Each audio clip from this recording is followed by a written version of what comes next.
அஸ்ஸலாமு அலைக்கும். Welcome to ஆஸ்வீஸ் கிச்சன். நம்ம இப்போ உருளைக்கிழங்கு குருமா தான் செய்ய போகிறோம். வேக வச்ச உருளைக்கிழங்கு தோல் நீக்கிட்டு நல்லா மசிச்சுக்கலாம். ஒரு கடாயில் தேவையான அளவு ஆயில் சேர்த்துக்கலாம்.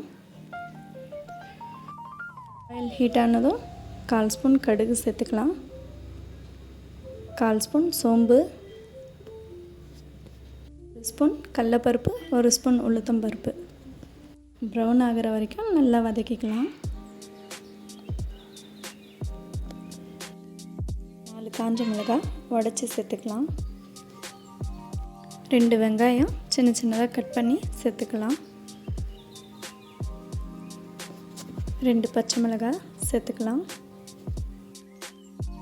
வெங்காயம் சீக்கிரம் வதங்க ஒரு 1/2 ஸ்பூன் உப்பு சேர்த்துக்கிறேன். வெங்காயம் நல்லா வதக்கிக்கலாம். இந்த ஸ்டேஜில் 1 ஸ்பூன் இஞ்சி பூண்டு பேஸ்ட் ஆட் பண்ணிக்கலாம். பச்சை வாசனை போகிற வரைக்கும் நல்லா வதக்கிக்கலாம். ஒரு தக்காளி சின்ன சின்னதாக கட் பண்ணி வச்சுருக்கேன், அதை சேர்த்துக்கிறேன். கூடவே கருவேப்பிலை ஆட் பண்ணிக்கலாம்.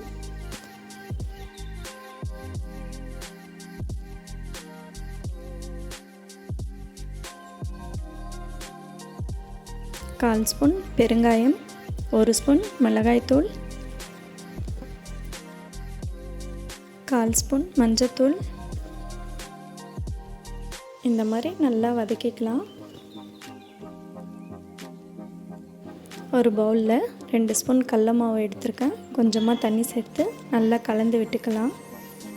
கட்டி இல்லாமல் கலந்துக்கலாம். இந்த ஸ்டேஜில் கடல மாவு சேர்த்துக்கலாம்.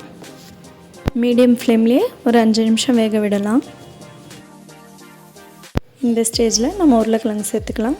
நான் தண்ணியை ஊற்றி மசிச்சு வச்சுருக்கேன், அந்த உருளைக்கிழங்கு சேர்த்துக்கலாம். நம்ம ஆல்ரெடி உருளைக்கிழங்குலேயே தண்ணி ஊற்றி தான் மசிச்சு வச்சுருக்கோம், அதனால் தண்ணி ஊற்ற தேவையில்லை. கொஞ்சமாக கொத்தமல்லி கட் பண்ணி சேர்த்துக்கிறேன். மீடியம் ஃப்ளேம்லேயே ஒரு 5 நிமிஷம் வேகட்டும்.